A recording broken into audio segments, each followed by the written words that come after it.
3 बार उत्तर प्रदेश के मुख्यमंत्री और देश के रक्षा मंत्री रहे सपा के संरक्षक मुलायम सिंह यादव का आज जन्मदिन है। इस मौके पर उत्तर प्रदेश के सभी जिलों में समाजवादी के कार्यकर्ता व पदाधिकारियों ने पार्टी के संरक्षक मुलायम सिंह का जन्मदिन धूमधाम से मना रहे हैं। तो वहीं संभल में सपा सांसद डॉक्टर शफीकुर रहमान वर्क ने भी पार्टी के कार्यकर्ताओं के साथ मिलकर मुलायम सिंह का जन्मदिन केक काटकर मनाया। साथ ही सपा सांसद ने राहुल कुमार से खास बातचीत करते हुए बीजेपी सांसद साक्षी महाराज के बयान पर भी जवाब दिया। देखें खास रिपोर्ट। उत्तर प्रदेश के अंदर मुलायम सिंह यादव का जन्मदिन हर समाजवादी कार्यकर्ता मना रहे हैं। तो वहीं जनपद संभल में समाजवादी के सांसद डॉक्टर शफीकुर रहमान वर्क अपने निवास पर मुलायम सिंह यादव का जन्मदिन मना रहे हैं। आप देख सकते हैं सामने केक है और केक यहाँ पर काफ़ी संख्या में कार्यकर्ता हैं और यहाँ जो धूमधाम के साथ मुलायम सिंह जी का यहाँ जन्मदिन मनाया जा रहा है। ऐसे में अगर बात की जाए तो चुनाव लगभग करीब आ चुके हैं और हम सांसद जी से बात करेंगे। आज आपने मुलायम सिंह जी का जन्मदिन मनाया, क्या संदेश देना चाहते हैं लोग? भाई संदेश हम यही देना चाहते हैं कि ये हिंदुस्तान सबका है, छोटों का भी है, बड़ों का भी है, हिंदुओं का भी है, मुसलमानों का भी है, सरदारों का भी है और सब लोगों का है और सबने इस देश के लिए कुर्बानी दी है, उससे कोई इनकार नहीं कर सकता। और मुसलमानों की कुर्बानी इसमें सबसे ज़्यादा है इस देश में। जब हिंदुस्तान अंग्रेज़ों के पंजे में जकड़ा हुआ था, तो मैं इस वक्त ये कहना चाहता हूँ कि इस वक्त देश की हालत बहुत ख़राब है, हालात बहुत नाजुक हैं और हम चारों तरफ से बहरहाल हमारे दुश्मन भी हमारे पीछे लगे हुए हैं कि आज इत्तेहाद की ज़रूरत है और बजाय इत्तेहाद के जुल्म हो रहा है, जुल्म और ज़्यादती हो रही और मतलब ये कभी मॉब लिंचिंग के नाम पर, कभी बलात्कार के नाम पर, कभी बाहर इस तरीके हर तरीके से जो ज़ाती और जुल्म हो रहा है उस पर कोई कानून नहीं बनाया जा रहा, ना गवर्नमेंट ने आज तक उस पर कोई तवज्जो की। ऐसे में प्रधानमंत्री ने अभी संबोधन में ये कहा है कि जो किसानों का जो बिल है हम उसको वापस लेते हैं, ऐलान किया है, तो उस पर आपका क्या कहना है? क्योंकि ठीक है वो वापस लेते हैं, इसकी मैं बहरहाल मुबारकबाद हूँ, लेकिन इसका सिर्फ ये नहीं है कि ये कहने से मुबारकबाद, किसान अभी मुतमईन नहीं है। किसान ही चाहता है कि इस पर अमल दरामद हो, पार्लियामेंट के अंदर बाकायदे इसकी ज़ाब्ते में कार्रवाई हो और एमएसपी जो ज़रूरी है उनके लिए, उनकी ज़िंदगी के लिए, उनकी तिजारत के लिए, उनकी खेती बाड़ी के लिए, उस पर ऐसा कानून बनाया जाए जिससे कि किसान अपना पेट भी पाल सके और देश को भी फ़ायदा पहुंचा सके। तो इन हालात में बहरहाल हमारी मांग है, हमारी सारी जनता से इस बात की मांग है कि इस वक्त इलेक्शन है यूपी का और यूपी दिल है हिंदुस्तान का।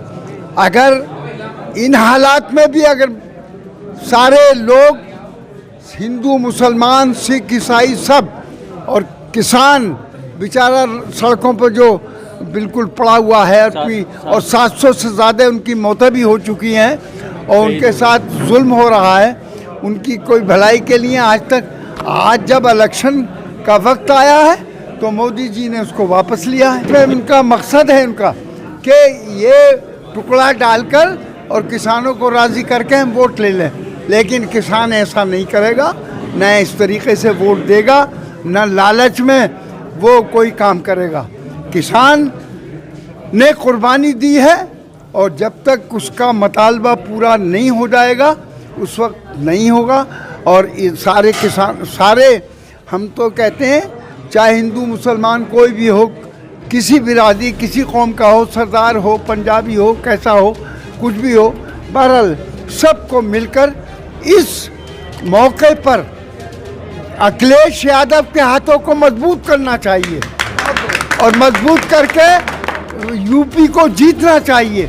हम अल्लाह से भी दुआ करते हैं कि परवरदिगार हमें बहरहाल अच्छे हाथों में ये गवर्नमेंट दे दे जिससे कि हिंदुस्तान तरक्की कर सके और गरीब आदमियों को, किसानों का और नौजवानों का सबका भला हो सके। ऐसे में साक्षी महाराज जो सांसद है बीजेपी का, उनके बयान आया है, उन्होंने ये कहा है कि वहाँ किसानों के प्रदर्शन में पाकिस्तान के जिंदाबाद के नारे लगे, खालिस्तान जिंदाबाद के नारे लगे, उस पर क्या कहना चाहेंगे? अरे ये बातें तो सामने लोग मैं कहूँगा कि प्री प्लान होती हैं, सारे प्री प्लान है ये सारी कराई जाती हैं ताकि इस मकसद को भुलाने के लिए। इस वक्त आदमी भूलेगा नहीं, अपनी परेशानियों को भूल नहीं सकता। मेरी सारे जनता से गुजारिश है, सारे हिंदू मुसलमानों से, सिखों से और हर बिरादरी के, ईसाइयों से, सबसे, छोटों से बड़ों से, दलितों से, ओबीसी से, सबसे मेरी गुजारिश है कि इस वक्त ये ना देखें कि कौन ये बीजेपी वो तुम्हारा जो इस वक्त दिखला रहे हैं कि साहब हमने ये किया वो किया, ये सब झूठे वायदे हैं, इनके ना ये पूरे किए हैं ना करेंगे। इस वक्त सरकार बदलने के लिए अच्छा वक्त है। सब लोग मिलकर अखिलेश के हाथों को मजबूत करें और अपना कीमती वोट देकर हमें शुक्रिया का मौका दें, तो इंशाल्लाह हिंदुस्तान का नक्शा बदलेगा, हिंदुस्तान के हालात बदलेंगे, हिंदुस्तान आगे बढ़ेगा। एक सवाल और है, साक्षी महाराज ने एक बयान और दिया है, उन्होंने ये कहा है कि कानून बनते हैं, बिगड़ते हैं और दोबारा भी बन सकते हैं, अगर जो कानून रह गया हो तो उसको दोबारा भी ला सकते हैं। तो उसमें क्या देख रहे हैं किसान? अभी कृषि कानून का उन्होंने देखा है कि नरेंद्र मोदी ने वापस का ऐलान किया है, और ऐसे में अगर साक्षी महाराज ये कहते हैं कि दोबारा बन सकते हैं, तो ऐसे क्या? देखिए बात ये गलत है बिल्कुल उनकी, और इस तरीके से लोग धोखे में नहीं रह सकते, और ये कानून बदलते और बनते रहते हैं, वो तो एक अलग बात है, लेकिन जो चीज़ हमारे सामने मौजूद है उसके लिए इनकी आँख आज तक नहीं खुली। 1 साल होने को आ गया, इनके दिल में कोई दर्द पैदा नहीं हुआ, कोई तड़प पैदा नहीं हुई कि हम इन किसान भाइयों के लिए भी कुछ करें, बल्कि ये इस बात के शायद मुंतज़िर थे कि इलेक्शन आवे, यूपी का इलेक्शन, और 5 इलेक्शन और अभी 4 और बाकी हैं, वो भी हो रहे हैं, तो होंगे, तो इसमें चाहते हैं कि इनको धोखा देकर अब ये इनसे वायदा कर झूठा वायदा करने के बाद में, और इनको मतलब ये कि अपना वोट ले ले किसान, या ऐसे में वोट नहीं दे। ये जब तक कानून नहीं बनेगा ज़ाब्ते में,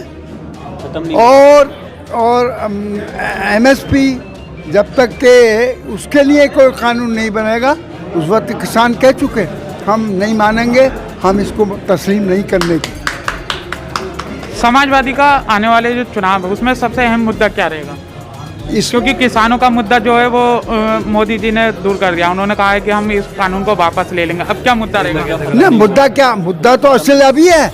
अरे मुद्दा अभी वापस कहाँ ले लिया? जुबानी कहने से नहीं होता, तो कल को फिर लागू कर देंगे। एमएसपी का मसला है, असल तो मसला वो है, तो वो जब तक इस पर कोई कानून नहीं बनेगा वो उसके लिए राजी नहीं होंगे। और उसके बाद में हमारा जो उस वक्त हमारी औरतों ने, हमारी मर्दों ने भी, औरतों ने मिलकर जो धरने दिए थे, उसी लाइन पर आज ये किसान काम कर रहा है, और हम भी चाहते हैं, हमारा ये भी मुतालबा है कि वो एनआरसी जो लगा था इसको भी वापस लिया जाए, ये भी हमारा मुतालबा साथ में है, और किसान भी कह रहा है कि ये भी वापस होना चाहिए। तो इसलिए अभी बहुत मुतालबा बाकी है, असल काम तो अभी बाकी है। ये ज़ुबानी कह देने से कि ख़त्म हो गया कानून, ऐसा कानून ख़त्म नहीं होता है ज़ुबानी कहने से। तो डॉक्टर शफीकुर रहमान बर्क जो सपा के सांसद हैं, उनका कहना है कि अभी किसानों का मुद्दा ख़त्म नहीं हुआ है और इसी पर ही राजनीति आगे को बढ़ती जाएगी। अब देखना ये होगा कि आने वाला समय में चुनाव क्या रुख लेता है। संभल से मेरा जिला के लिए राहुल कुमार। अमान जरी, फॉर्मर इंडिया अंडर-19 प्लेयर। कोई भी अपडेट देखने के लिए, चाहे वो स्पोर्ट्स रिलेटेड हो, कोई भी अपडेट देखने के लिए आप मेरा जिला चैनल को सब्सक्राइब करें, लाइक करें और कमेंट करें। Thank you.